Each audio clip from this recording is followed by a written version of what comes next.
Welcome to the Deep Dive.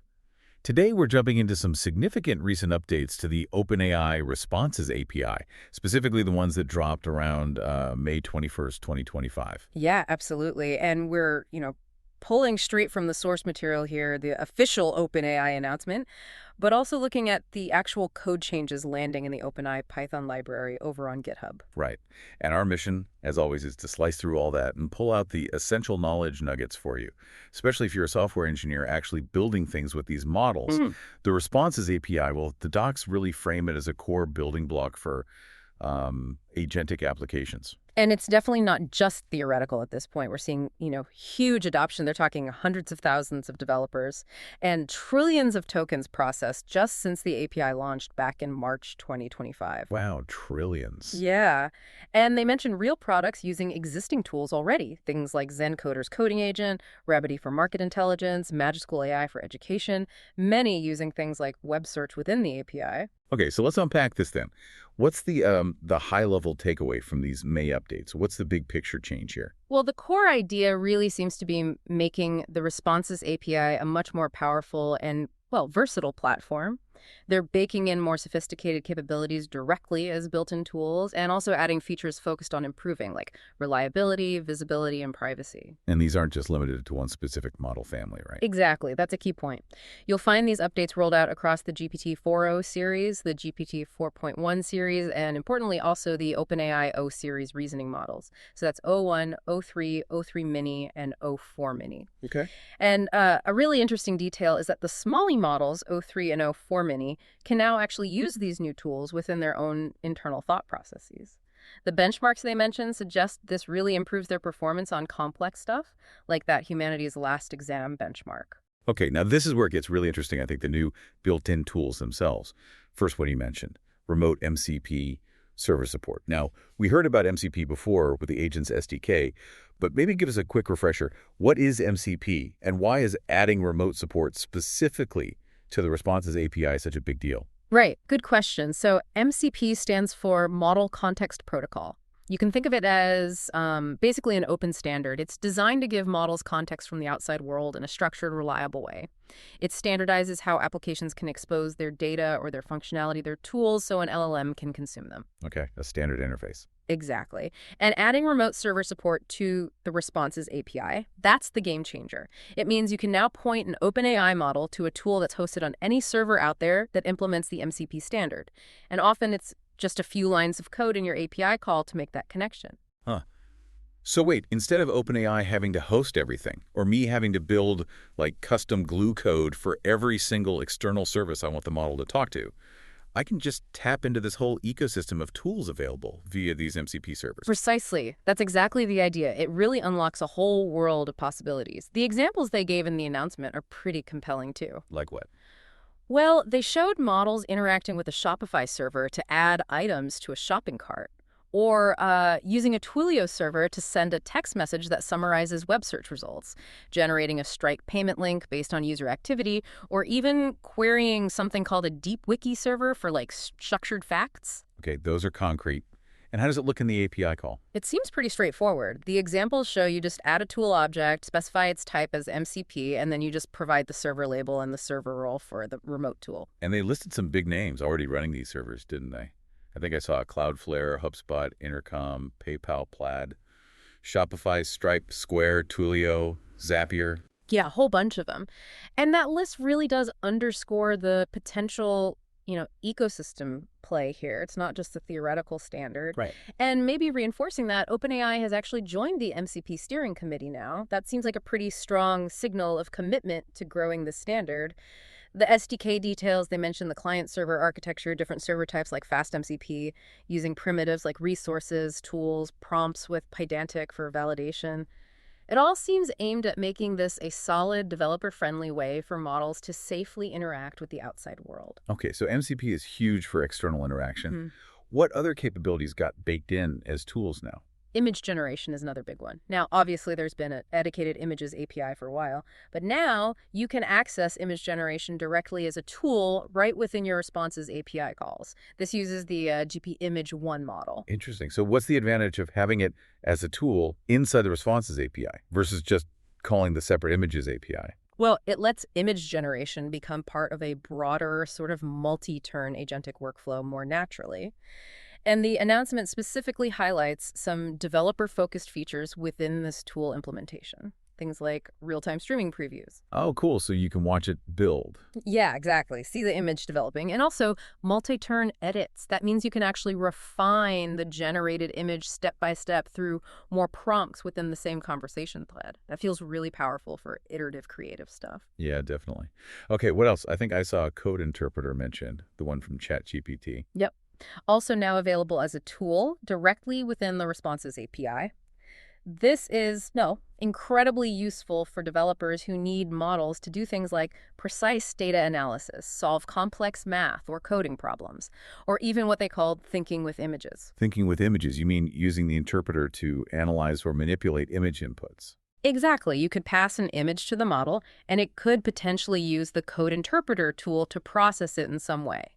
And like we touched on earlier, just enabling the O3 and O4 mini models to use code interpreter internally within their chain of thought apparently gave them a measurable performance boost on some tricky tasks. Gotcha. Okay, and lastly, there were some refinements to the file search tool. Right. File search isn't brand new. It lets models pull relevant info from documents you upload. But now it's accessible to the reasoning models, too. The key updates here are, first, the ability to search across multiple different vector stores at the same time. Okay, multiple stores, makes sense. And second, support for attribute filtering using arrays. Attribute filtering with arrays. Okay, unpack that a bit. hmm Why is that specifically a notable improvement? So it means you can add metadata attributes like author, creation date, maybe topic tags to the chunks of text within your documents. Then you can perform much more specific, powerful searches within those files, filtering on that metadata. Using arrays for filtering means you could, for example, ask for documents that match any tag from a list you provide. It allows for much more nuanced, precise grounding of the model's answers in your specific data. I see. So it's moving beyond just keyword matching towards filtering on structured information about the content. That sounds really significant for ARG-reachful augmented generation applications. Absolutely. It's a big step up in precision for ARI. Okay, so those are the new tools. Let's shift gears slightly. What about the new features aimed at improving reliability, visibility, and privacy? Right. First up, there's something called background mode. This is designed to tackle the problem of long-running tasks. Okay. So like really complex multi-step reasoning that might take, several minutes to complete, stuff you might see in products like Codex or maybe Operator. Precisely that kind of thing. If you know a task is going to take a while, you can kick it off in background mode. The big benefit is you don't have to maintain a persistent connection or worry about hitting API timeouts. The task just keeps running asynchronously on OpenAI's side. And how do I know when it's done? As the developer, you'd then either pull the task status periodically, or you could stream events back to your application to track its progress and get the final result. The examples show it's pretty simple, just adding a background to parameter to your API call. This seems pretty essential for building robust apps that need to orchestrate complex, time-consuming workflows. Yeah, that makes sense. Okay, what about understanding what the model is actually doing under the hood? For that, there's reasoning summaries.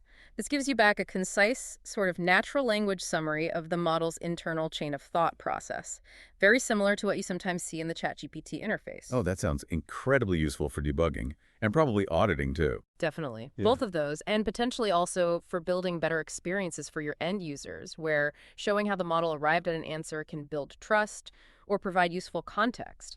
And the nice part is they say this is available at no extra cost. You just add reasoning summary to your call parameters. Nice.